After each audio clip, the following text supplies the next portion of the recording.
Welcome back to It's Only Money with financial advisor Scott Brown and Tammy from Edgewater Family Wealth. EdgewaterFamilyWealth.com is the website. I'm Ryan from the Monsters in the Morning, and we are hanging out with you on this beautiful, beautiful morning. Good morning, fellas. Good morning. Good morning. It's good to see everybody here and good. And man, oh man, it has been a week. And how did it treat you, gentlemen? It was great, like always. It was. It's all rainbows and unicorns for Tammy, right? Like he's got such a great demeanor. Nothing bothers him. I'm glad I appear so. Really. Yeah. Do you get stressed, Tammy? Do you freak out ever? I would love to say no, but that will be a lie. But he doesn't show. He doesn't run around like his hair's on fire like the rest of us. He's all about the numbers. It's all about the numbers. It is all about the numbers, and the numbers begin right now. Numbers time. How's those numbers looking, Tammy? Numbers looking okay. So inflation, we said that it was high, but we have the Fed raising the 75 basis points. We all talked about that. That was great, actually, because the market now believes that inflation will be going down. Let's hope the market's right. But it is certainly behaving as if it believes two things. One, that we are going to start to get inflation under control, which there's some signs of that. I think it's been 45 straight days of the gas prices coming down. True. And we see that in commodity prices. And the other thing I think the market believes is that was kind of like the last big punch. I think I read consensus is for a September raise of 50 and then possibly a December raise of 50 and calling it a day. Mm-hmm. High likely, yeah. Would you consider that stance, if you will? They call it a stance that the Fed is taking. That stance is it accommodating at 3.25, 3.5 on a Fed's funds rate, or will we call that a little more restrictive? I think. They don't want to, as we said before, they want to have a soft landing, and so far it seems to be working. Yeah, we see, actually what we're seeing is the services sector pick up, restaurants, theme parks, things of that nature. We were in a goods-driven economy during COVID because we all sat home and ordered a bunch of crap on our phones from Amazon, right? Wasn't that great? That was the highlight of the day is when the stuff showed up, right? Yes. Like that was the first time I felt like I lived in the future, where I would go on a computer and then I'd say, computer, give me a thing, and they would show up at my door. Nice. Now, sometimes the same day, right? Yes. Freaky. Yeah. Like, how do they know? They're circling your house? Yeah, some of it was super weird because I was used to the very much, 1 day, 2 day shipping, but then sometimes they'd be like, we can get you that by 2:14 p.m. And you're like, whoa, it is 11:30. How do you know how to do that? I know. That part scares me a little bit because I feel like they're watching us. A little bit, and they are. And I don't know who they are, but they are definitely watching. The overall yes. The big they. Yeah. It's the AI. Yeah. AI, artificial intelligence. Yeah, it's AI. It's somewhere there. Skynet. Yeah, Arnold Schwarzenegger. It's Arnold Schwarzenegger's doing it? Instead of the robots crushing our skulls, though, they're bringing us toilet paper. Yeah. For now. It's not nearly as intimidating. And much more helpful, by the way. Yeah. It's just they don't understand it. Like, they don't know what this for. So they're just bringing it. Yeah. All right, so we digress again. So toilet paper aside, what other numbers do you got for me? So interesting bit here is now we can say definitely that median house price in Florida is higher than the median price of a house in the entire country. Yay! Whoa. Congratulations, Floridians. You can't afford a house. Yeah, that's bad. Is that another reason to hate people coming from the Northeast because they're driving up our house prices? Yeah, I mean, they make such a big deal, like in the news, like all these Californians are migrating to Texas, but actually part of this quote-unquote big migration, or great migration, is so many people coming to Florida. I think we have bigger numbers than Texas does. Do, as a percentage basis, for sure. Yeah, more people, although it's August, they may turn around and go home after they realize. Oh, they're so mad. I have new neighbors. They have never even experienced heat like this before, and they're like, how long is this going to be for? I'm like, oh, all the time. There'll be 2 days in February. That's it. Enjoy your winter. Yeah. It's but yes, the housing market in Florida is nuts. Rates going up also make it. So we got two problems for young home buyers, I think. First of which we just described, which is folks moving here. So simple supply and demand is driving house prices up. The other part's the interest rates, right? Interest rates are up. I think you pointed out that rates actually came down a smidge. Yeah, for mortgages, they went to 6% briefly, but then they dropped down back to 5.5. So that's a little helpful, but I don't think it's enough slack in the system for people who have kind of said, I'm going to wait this out for a little while to come back. But certainly it is helpful. What else you got for me? So now we said about the equity market, and this is the first month in 2022 where we have positive return in the entire sectors in equity market. Every sector. Industrials. All of it. Consumer discretion. Yes. Consumer cyclical staples, etc. Yes, and yes. And yes. All right. Well, that's good. You're welcome. I did that. We need a sticker. I did that. We need a sticker for that. Yeah, we do need a sticker for that. Well, and another number that continues to impress, although it's slid just a smidge, is unemployment, right? So unemployment remains historically low. And, it's interesting because I read that the Fed's one of their described initiatives is to control unemployment, yes? And they may have over-controlled it in so much that we know at a certain inflation rate, if you remember your economics textbook from way back when, about 3.5% is kind of the consensus perfect unemployment. And a lot of people would say, well, why isn't zero perfect, right? Shouldn't there be zero unemployment? And if you're unemployed, you're certainly thinking that. But economists don't think that way. They think, well, if unemployment gets so low, then employees are driving the wage market, and it makes companies less profitable, right? And that also drives inflation because more people have more money and drive consumer prices up, right? So it's this weird cycle of productivity maybe is improving, but prices are being forced up, and then, well, now you got to pay more for the labor, and the labor costs you more, therefore that hurts profitability, and it's this ugly cycle.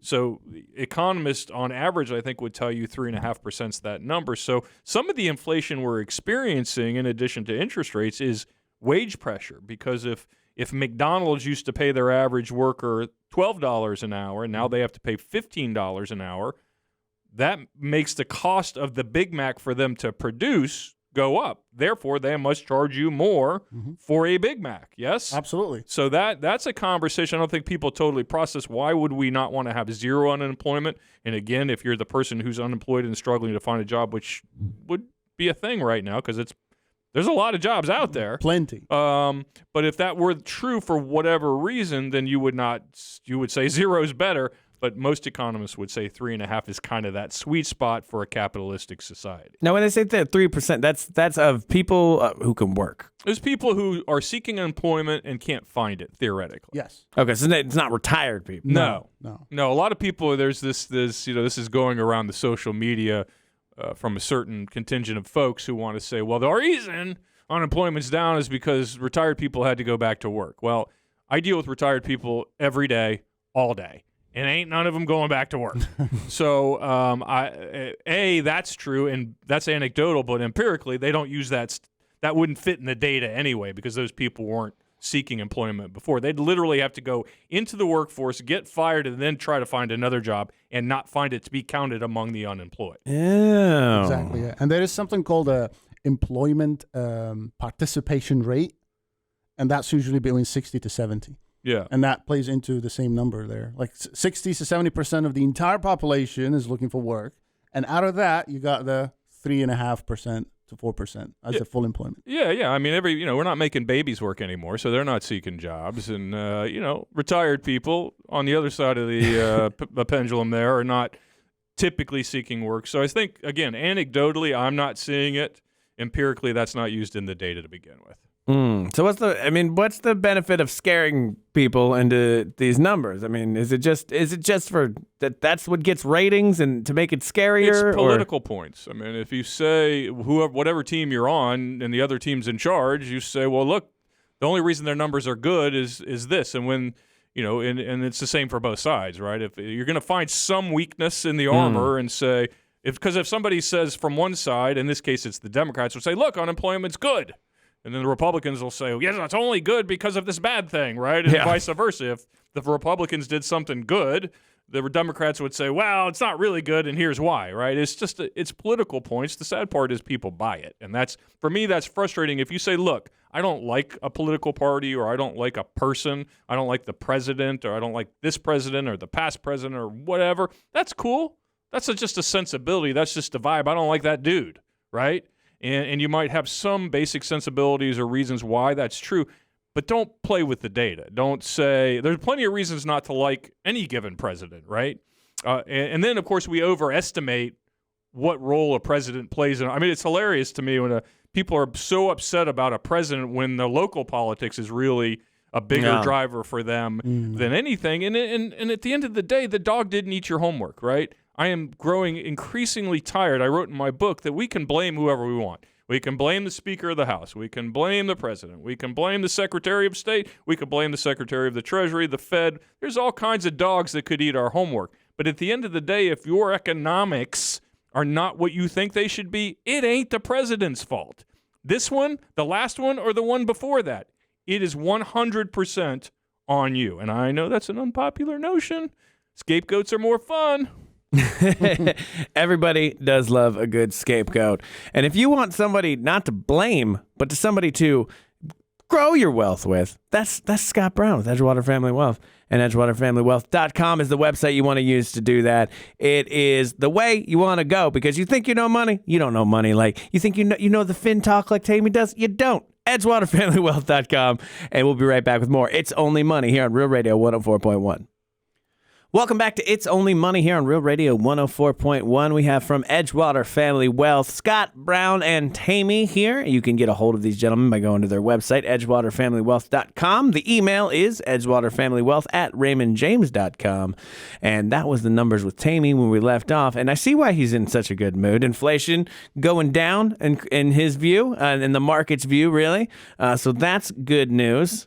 And I'm basically going to be a millionaire again in no time with my meme stocks. Sometimes I hear you guys talk, and then I look at my GameStop stock, and I go, "You're going to do so good." That's what you heard. He gave you all these numbers, and you came up with meme stocks again. After all these episodes, come on. I can't. It's like a drug. Okay, like I'm not ready to quit. I'm not going to go to meme stock AA and Can we put a patch on your arm or something to kind of get you off? I have that. It's called Ford, and that's my new. That's the one I put money into right now, because I was like, that seems to be the smartest decision that I've made in this stock. And it's doing well, yes? Yes. Yeah. Oh, yeah. That one does weirdly well for me sometimes, so I'm like, all right, good for me. They're going to sell some F-150s now. That Lightning thing's going to be a seller, I believe. I keep looking at it, Scott. So, like, right now, I have my car's paid off. I just paid it off the last 3-4 months ago. I have a work truck, and I'm like, I could trade in both of these, and they still need the used cars right now, so they're worth more than they should be. And I'm like, I could get that Lightning, but the low end one, like it's like, because it goes all the way up to like $75,000. Yeah, they got one around 39. Really? Yeah. So it's less of a Lightning and more of a spark, but I'll take it. I'll take it. I like where you're going. All right. Well, you and I were talking about relationships, talking about advisory relationships, and how they do go often and how they should go. And I made a statement to an advisor the other day. They were talking about something. They were carrying on about some printout they were working on, and how they were going to spend hours putting together a spreadsheet and yada yada. I said, listen, clients, thoughtful clients anyway, they don't want a printout. They want a partner, right? And yesterday, I was thinking about this yesterday. I spent my day, about half my day, I have a client who does countertops, commercial countertops, and he's getting close to retirement age, and he didn't want a printout. He wanted me to show up at his factory, walk the floor with the guys that are looking to buy his business, have a conversation with them, have a conversation with him. This is what they said. What do you think? This is what I think. This is, if they give me this much money, what does that mean? If they give me that much money in this way over time, not over time, more up front, less up front. This is what entrepreneurs want. And I often talk about entrepreneurs on the show as if they're the only people who invest money. And that's not the reason. The reason I do it is because entrepreneurs are collaborative. They like to partner with people who can help them, because their time is their most valuable asset, right? If you dismiss the value of your time, then you're missing the boat. We can, we only have so much time. I heard a thing that said we're literally between showering, sleeping, and a variety of other things we won't go into. We literally are awake and alive for like 10 years. Like literally living in 10 years. If you think about how much we sleep and other various tasks, we're living, quote unquote, in about 10 years. So think about how valuable that time is. And the reason entrepreneurs are, first of all, it's a tough gig. If you're an entrepreneur, most of them fail, right? So it's a tough way to go. You have to have thick skin to get through it. But in addition to that, the ones that are successful appreciate valuable partnerships, right? They're not clipping coupon. They're not sitting on Saturday morning for 3 hours going through the newspaper clipping out coupons. Is that even a thing anymore? I think it's still no. It's how do you do that now? They're digital coupons now, which is really weird. Clipping them off the screen. Yeah, that's really the several hard part. iPhones, just slicing them up. No, because I just recently got very frustrated with that. Because the grocery store I go to, it normally has the discount, but you just put in your phone number. Yeah. It's that kind of situation. But I went to another one, and it was like, oh, you can get $10 off this item. Digital coupon, but it was all they got to sign up and then they mail it to you, and I'm like, no, I'm done. And then they're going to suck time away from you because now they're going to bombard you with stuff you don't want that you somehow got to get rid of. So what you have to learn to do is multiply your time. So if your behavior is not multiplying, increasing your free time or whatever kind of time you need, and think about what increases your time. So if you say, well, I can only work 8 or 10 hours a day. I say that's true. But what if you had a piece of rental property, right? So if you had a piece of rental property, you could go to work, yes, and make whatever you make at work, and that rental property would be working alongside you. So that time is being doubled, or maybe you've increased it by 10%. Let's say you make $1,000 a week, and the rental property is making you $100 a week, right? Well, you're not at the rental property. It's just sitting there multiplying your time. Your relationship with that investment is critical. It's the same for a stock or a bond. If you buy a bond and it pays you 5% and it pays you $50 a month in interest, if you make $25 an hour, that's 2 hours you got back. Yes, think of it that way. That's how entrepreneurs think. That's how business people think. That's all these people you look up to and think are smart, Elon Musk and Richard Branson and Mark Cuban and Damon John and on and on and on. All these entrepreneurs we all kind of worship. That's how they think. They think, I only have this many hours in the day. How can I increase my output? Rather than if you buy a car, well, that's actually taking time from you, right? Because now you have an asset that money's going into, right? That's actually stealing a couple of hours a day from you in terms of what you made and where it's going, right? So I always try to tell people, look, if you I wrote this article called Apple Stock versus Apple Stuff. How many? Do you have a drawer at home with a bunch of carcasses of old Apple products? I do. I have my very first iPod. Yeah, and then the 17 others you've bought, things that you've bought since then. So think if you just didn't buy that new phone every year or every couple of years like you've been doing, and you bought Apple stock instead of the Apple phone, right? Over time, that Apple stock would pay for the Apple phone. So again, you're trading. Basically, you're increasing your productivity like a company would, right? As a human being, as your own economic enterprise. And people they just struggle to think that way because I say this about college. College teaches you two things: how to be an employee and how to be a consumer. Plain and simple. That's what college teaches in high school, and largely our parents teach us that too, right? Oh, you got to get a good job, Ryan. How many times did you hear that? At least 500. Scott. Yeah. Nobody said, hey, invest wisely, be an entrepreneur, maximize your time. Time is your biggest ally, right? Nobody said that to you. No. In fact, I was surprised how little colleges actually taught me about life. Well, you knew where the beer specials were. I know a lot about philosophy right now, but I don't. I still don't know how to do my taxes correctly. Yes, yes. Well, hopefully we're working on that with some of the initiatives our legislators are putting through with the financial literacy thing. But it's funny because my wife and I have some young women that we mentor through college, and it's always amazing to me how these 20-year-old, very intelligent, some of them are getting PharmDs, like PhDs in pharmaceuticals, and they're brilliant young ladies.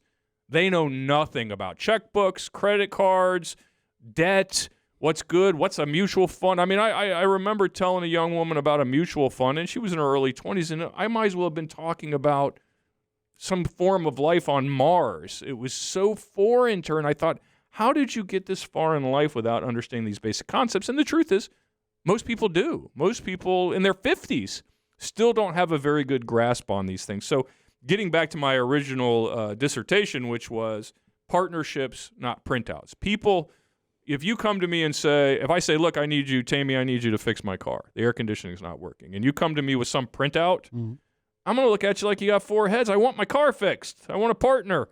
Here, go get your wrench. That's what you do. Your actual name is Mr. Goodwrench, right? So I have to Google it, though. Yeah, I want a partner who fixes my car and treats me fairly. And I think when you're looking for a partnership about your financial advisory services, it should be looking for a partner, not somebody who's going to bring you a brightly colored spreadsheet. Yeah, I mean, that the second you pull out a spreadsheet, my brain is turning off because like it's I want it to be the vision of the person that I'm working with. If I feel confident in them, then I feel good about it. You know, if you're like trying to sell me the latest and greatest, I'm like, I don't know. I want somebody who's looking out for my interest when it would come to a financial advisor. And it does seem like there's a lot of it's your industry, and this is me looking at it from an outside. But there seems like there's some shady characters out there. Oh no, there's and some of them aren't even shady. They're just not any better prepared for the conversation than the client is. Right? You want to be prepared. And you want to anticipate. You do not want to react. And if you have somebody that's just reacting with you, a lot of advisors, Tammy knows this, a lot of young advisors, if not older advisors, not all, there are some wonderful ones out there, don't get me wrong, but a lot of them are just as reactive as clients. I have advisors sometimes walking around like the world's going to end when the market's down. I'm like, what? Are you new to this? Did you not read the manual before you came here? Right? So, I mean, it's fascinating to me that people in their part. You think of what time I thought about this the other day. I had lunch with a client literally right down the street here, and this client's worth about $4, $5, $6 million liquid, more than that overall. And she had just moved some money over from a house sale, and I had been trying to track her down for 3 weeks to get her to meet with me so we could go over the strategy. I literally had to buy her lunch to get her to pay attention. I'll tell you what she said to me and why trust is important when we come back. We'll be right back with more It's Only Money here on Real Radio 104.1. Welcome back to It's Only Money here on Real Radio 104.1. Financial advisor Scott Brown and his right-hand man Tammy is here as well. I'm Ryan, and Scott, you were finishing your story about a woman she's worth millions of dollars. Mm-hmm. You are trying to get a hold of her. Yep. You have to trick her into a free lunch to sit her down, and that is where we left that story. There's a lot of irony there, right? She's worth millions, and I had to buy her lunch. So I do like that. Something backwards about that. But anyway, yeah, so where I was going with that is this idea of partnership and trust, right? I mean, think of how much time mistrust robs from us. If you have a mechanic you don't trust, right, staying on our car theme here, and they say, well, you need the transmission replaced. You're like, gosh, you know what? I'm going to go get a second opinion, or I'm going to ask my Uncle Fred, or I'm going to, think of the time you're going to have to put in confirming that decision. It might very well be the correct decision, and that person may be being completely forthright with you. But if you don't have that trust, you have to spend more time verifying, right? Trust but verify kind of thing. And I was thinking about this gal that I had lunch with, who's an amazing human being overall, and the first thing I noted about her statement to me, which was, Scott, why are you bothering me?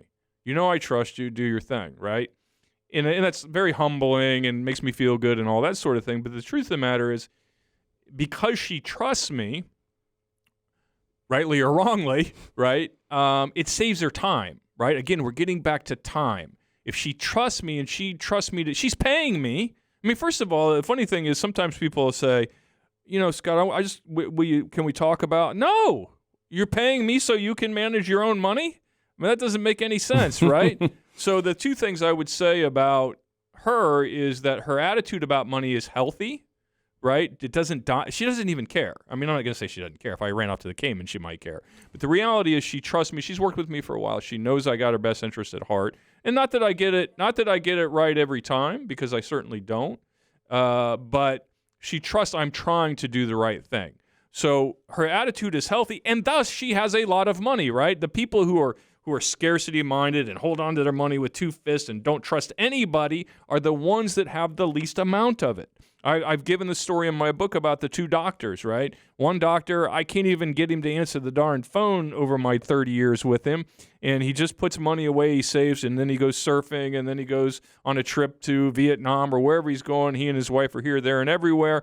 I told him to start saving 30 years ago. This is how to do it. This will get you where you're going. And he did it, and he never looked back. Doctor number 2 is driving me insane. He's calling. He's questioning every trade. Why do we do this? What do you think about that? Why do we buy Microsoft? We should have bought Apple. Yada, yada, yada. Are you sure we need to save this much money?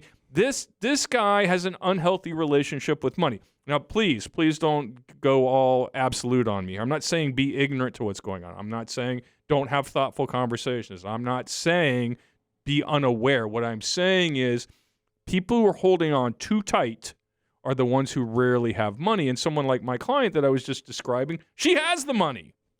And she has it, ironically, because it doesn't own her.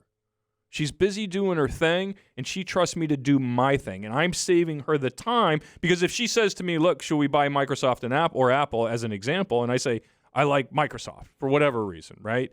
And then she's like, okay, well, let me call 7 people and read 14 periodicals before I tell you if you can do that. That costs her time and it costs me time, right? So it's critical you find a partner that you trust enough to take back your time, which is your most valuable commodity. Interesting. Let me ask you like a sort of a left field question maybe, and answer it how you would like. But who is the easier client for you to deal with? Is it somebody who's like an old money person, maybe like an inheritance kind of situation, family's always been wealthy, or a new money person? Well, it depends on how you define it, right? So I would say older people who've had money for a while are typically easier to deal with. Let me say this. First generation money is always easier, right? People who, and I always lean on entrepreneurs, but you don't have to be an entrepreneur. You could just be a great saver in a 401k or some 401k millionaire, or a teacher who saved a bunch of money, a plumber who saved a bunch of money. Those people are always easiest. And the reason for that is they know how the money was made, right? They know how it worked. They went through the process. They saw it go up. They saw it go down. They're not spooked by, in fact, they encourage the process, right? They're encouraged by the process. They know how they made the money. They know one year they did well, one year they didn't do well. Their business sucked. Their business was great. But at the end of the day, they did what was needed. They did what needed doing. And they know as long as they do that, they understand the money, why it works, what to think about it, and who to partner with. People who are difficult are sudden money. If you inherit money, those people are largely hard to deal with on average. Not always, to be fair, not always. But I would say more difficult on average because they don't know how the money was made. They have it, and typically they didn't have any when they got it, right? So they don't have a healthy relationship with money to begin with. So now they've got this bunch of money, and that's where the trust falls apart, right? Because somebody gave them this money, basically, and now they are like, how did I get this, and how do I hang on to it, right? They're looking around, they're looking over their shoulder, and heaven forbid they have to pay for something, right? Because they don't know how the money was made. They weren't there. They didn't see it. They didn't feel it. They didn't experience the ups and downs. They didn't embrace the struggle. They just got it. And now they think other people want it. And they're not wrong. Yeah. They're not wrong. I want it. Yeah, they're not wrong, but you have to trust somebody. And so I find the inherited money to be, on average, again, not always, on average, the most difficult people to deal with. New money, I mean, it depends on what you mean by new money. People who, as they say in Texas, big hat, no cattle, right? These people that make a lot of income, but they don't have a lot of wealth. Physicians are notorious for this. They might make $300,000 or $400,000 a year and have been doing it for 10 years. Not all, but oftentimes couldn't write you a check for $10,000 if their life depended on it. And part of that's not their fault. Part of that is the pent-up demand they have because they don't start consuming till they're in their mid-30s. All their friends have been buying cars for the last decade, and they've been laboring in a hospital room for $40,000 a year for the last 2 or 3 years, and finally they get this big income, and they're like, jet skis, Porsche, big house. It's understandable, but it's also common. So they can be often difficult to deal with, too, because physicians also are looking for home runs, right? And they often believe, and this is true of any high-end white-collar profession where I guess we would say their intellect is the thing they're selling, and they wouldn't be there if they weren't smart. but they think their smarts translate to things they don't translate to. Like, listen, you can take out my appendix, but you don't know crap about stocks, right? So, but they don't often get that. And again, not just physicians. That could be lawyers or anybody we consider a high-end white-collar professional. Got you. But this has to be, and you can correct me if I'm wrong on this has to be the most difficult time for your business. I mean, like, this is like we got inflation happening and all the other things going on. And so people have got to be like, Scott, I've got to do some defensive stuff here. We got to save this money. We got to protect it. And now you got to come up with all kinds of ways to do that, I imagine. That is true, but not true. That's what people say, but it's not what they should do. There's I forget the guy who said this, but called it, this is separation season, right? This is where you separate, pardon the pun, or the cliche rather, the men from the boys, right? Is people who embrace the lack of continuity in our markets right now, inflation, all the things all these words that we're hearing scare us. They make us want to get under a rock. But the people who excel are investing right now. Warren Buffett loves times like this. He's waiting for you and I to sell our stocks so he can buy them at half price. This is a time where you can turn dimes into quarters, right? Think about it. If the market was at 36,000, the Dow, whatever it was, I think that was the peak, give or take, and now we're at 32. If it just goes back to where it was, you'll do great. The problem is most people will go the other way. They'll withdraw, they'll pull in their claws, they'll hide under the desk, whatever it is. Advisors do this. I've seen advisors do it. I tell them, run into the fire, right? You want to run into the fire. This is the time where the opportunity is. Yes, the markets earn 6 or 7 or 8% a year, but if you want to be a rock star, if you want to accumulate wealth, entrepreneurs love this time. They love this season. They love when everybody else gets kind of separated away. They get out of the market. They sell their Microsoft that used to be 200. Now they've sold it at 130 because they're scared. And then we swoop in and buy it at 120, right? Because, again, all it has to do is go back to where it was for it to be a good investment. And we're seeing that in spades right now, right? We're seeing that, I think the market's up like 11 or 12% in the last 3 or 4 weeks. Yeah. So when we were talking about stuff a month ago or 2 months ago, and I kept saying, no, things are cyclical. It's too late. You shouldn't get out. And you said, well, I could put it in a CD and earn 1%. Well, that's great because you missed out on 10x on the upside. So, and again, this is not because I'm brilliant or because I have a crystal ball. It's just how the darn thing works. And I, again, have faith in you doing all this show. I've watched it happen. I mean, I wanted to freak out and panic and just pull everything out, and it didn't. And that seems to be paying off for everything that's not a ridiculous stock that I bought. Yeah, everything that's not a meme stock. Yeah, I went S&P 500. Hooray! So good. You only made 10% over the last few weeks. It's funny though because like real talk is like 10%. It's not. That's a small number. It sounds so small, but with the compounding of everything and how it works, it actually becomes way more money, and that just isn't explained enough to me until we started doing this show. Well, it's a small number now, but again, there's this point where this tipping point in savings, right? So yeah, if you have $5,000 and you make 10%, that's $500, and you go, yeah, I made $500, right? If you have $500,000 and you make 10%, that's $50,000. That's more than a lot of people make in a year. So again, talk about expanding your time and turning dimes into quarters. That is how it's done. Dimes into quarters. I like that. If you want to turn your dimes into quarters, EdgewaterFamilyWealth.com. That's the website you want to go to get a hold of Scott. And we'll be right back with more It's Only Money here on Real Radio 104.1. Welcome back to It's Only Money here on Real Radio 104.1, and it is the last segment of the show. Oh my goodness, how this morning is flying by. And this is the part where we have emails, and you can email the show. That's EdgewaterFamilyWealth@RaymondJames.com. That's the email. And I got some spicy emails. Spicy? Spicy emails. But before you do that, I have to pay homage to that Ace Frehley t-shirt you're wearing right now. Oh, yeah, that's a cool shirt. Yeah, I mean, I don't know if you're old enough to actually have appreciaed that era. Is that fair? I just went to a Kiss concert pretty recently, actually. Oh, okay. Yeah, Russ, well, to be fair, Russ was going to go, and he had these amazing tickets. He's a big Kiss fan. Yeah. And he got COVID. And how unfortunate. So yeah, for him, I got free Kiss tickets. and to be fair, I did not know how awesome they were live. Yeah. They do an amazing job. And it was very cool. So I have newfound respect for him, because for me, I was always like, yeah, that's the makeup band.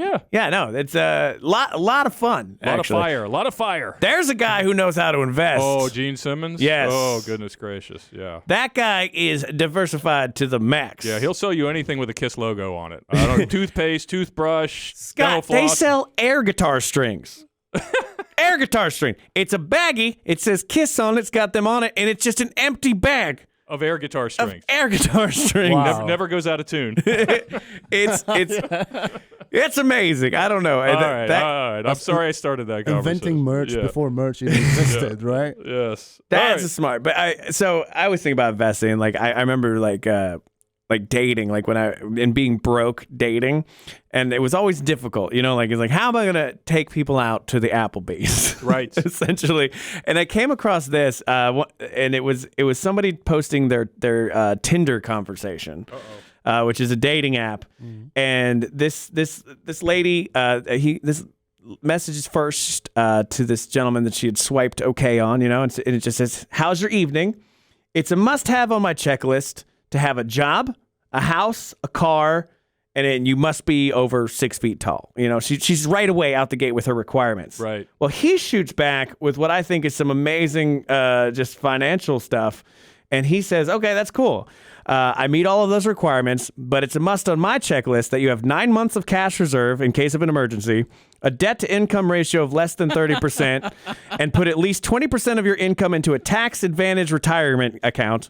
I also require C cups or above. Oh! But does this guy have the financial secrets? Like that seems to be a good plan. So 9 months emergency cash reserves, 30% debt to income, and 20% in a tax advantage retirement account. I feel like that's a financial advisor that's on Tinder there. Yeah, no, I mean, that's, first of all, finances are the number one reason, well, number two, I guess, but one of the top 2 or 3 reasons why people get divorced, right? They have different opinions and views. So it sounds superficial to ask questions like that, but I mean, especially if you're getting older, it's critical you have the same ideas about money. So yeah, those are reasonable. I mean, I don't know about the C cup thing, but it's reasonable to expect that somebody would share your views or your opinions on money.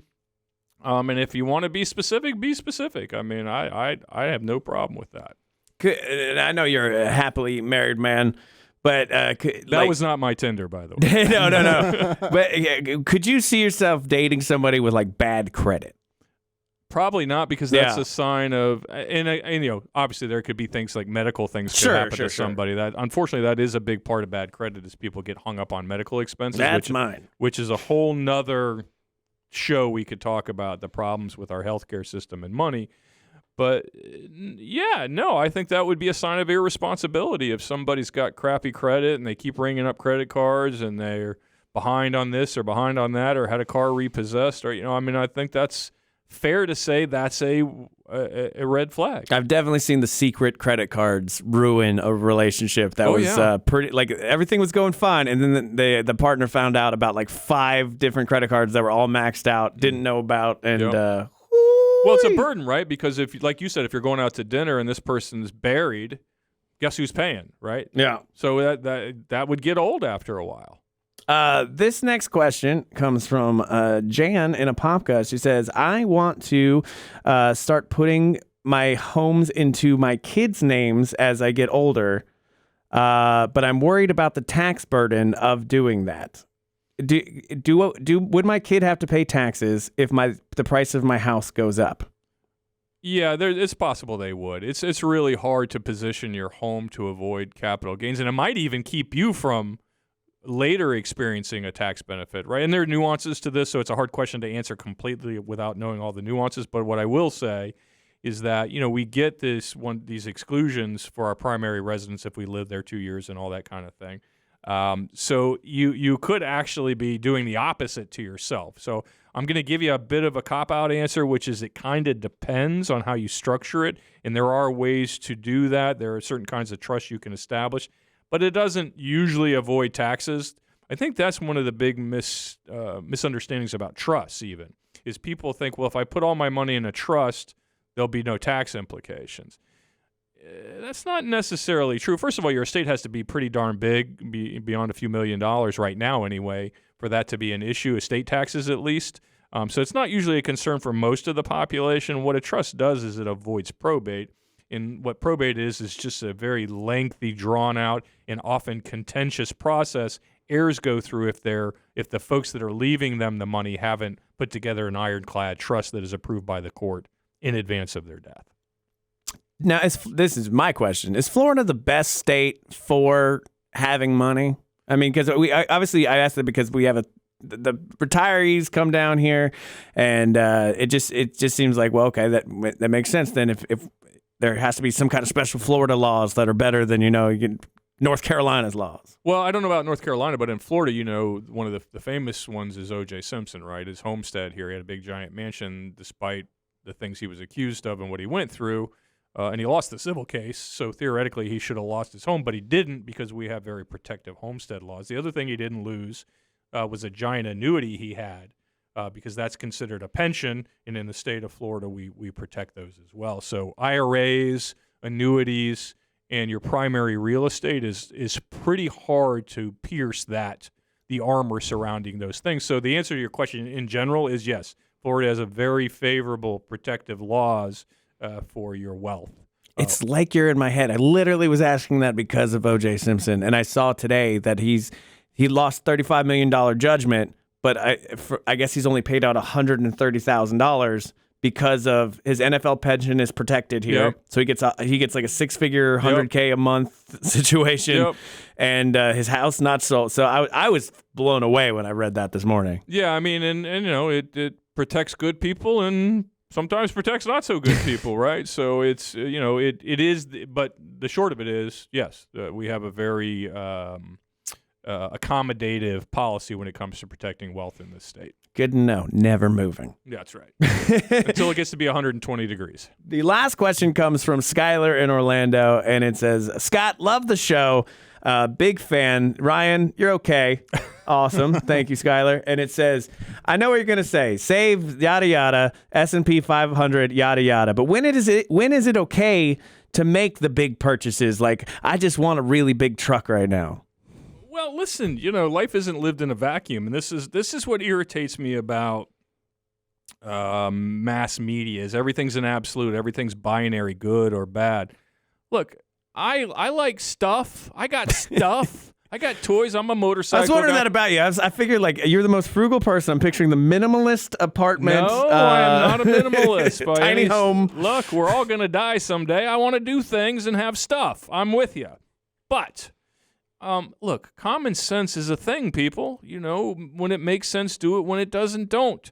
I spent, like most of us, I didn't grow up with money. I struggled, and my family struggled, and I remember we had this old card table as our dining room table for the first 5-7 years of our marriage, and I know people were talking about me behind my back about like, what's wrong with that guy, But I wanted to position my finances in the beginning so that I could benefit in the end. And delayed gratification is not something evolutionarily we're wired for, right? If we didn't eat the food, it went bad, right? If we didn't do the thing, it went away, right? If we didn't chase the animal, it disappeared. If we didn't drink the water, we might not get any more. Our bodies, our minds, our brains are not designed to not consume. We're not designed for that. So it's hard. And if you don't discipline yourself to have some delayed gratification, you're always chasing. You're always behind. You're always reacting. So I have stuff. I'm a motorcycle guy. I ride dirt bikes. I have 3 of them. I'm admitting it right now. I have a problem. My wife, whenever I get a new one, my wife's like, well, you did sell one, right? I'm like, oh, yeah, I mean, maybe. So they accumulate sometimes. That's why I keep them off site so she can't see them. But again, I'm no different than anybody else. I'd be a hypocrite or a liar if I said I don't like stuff. but there is a balance. And I think everybody deep down inside their conscience knows what that balance is. Whether they choose to listen or not is up to them. Well, if you want a motorcycle driving, dirt bike jumping financial advisor, Scott Brown's the way you want to go. I just picture you going off a ramp going, invest in the S&P 500. Funny, that is what I say. Yeah. So go to edgewaterfamilywealth.com. That's the website. They have a ton of content on the website from the blog. They've got Financial Talk with Tammy for all the fin heads out there. You can get Scott's book, I've Never Made Anyone Rich, or his second book, Dirt Bikes Are Awesome. Let's go riding. Check that out later. But edgewaterfamilywealth.com is the website. Check it out. And this has been It's Only Money here on Real Radio 104.1. I'm Ryan. I'm Scott. I'm Tammy. And we'll see you next Sunday. Bye-bye. Yeah, and clearly people are rich, right? Or wealthy. You don't have to be rich. I like the term wealthy better. I mean, to rich reminds me of like the Monopoly guy or something. But, you know, they're people, they're regular people. Now that guy I trust. You Yeah, see, the problem, Scott, you don't have a monocle. Monocle is, now, if you can meet a guy with a monocle, I mean, like, I'm all in. What was his financial advice? He said buy Park Place? Where is that? Where is that? I can't find it. Tune in to It's Only Money with Scott Brown from Edgewater Family Wealth, Sunday mornings at 7 on Real Radio 104.1. Raymond James Financial Services, Inc., member FINRA SIPC. Edgewater Family Wealth is not a broker-dealer, is independent of RJFS.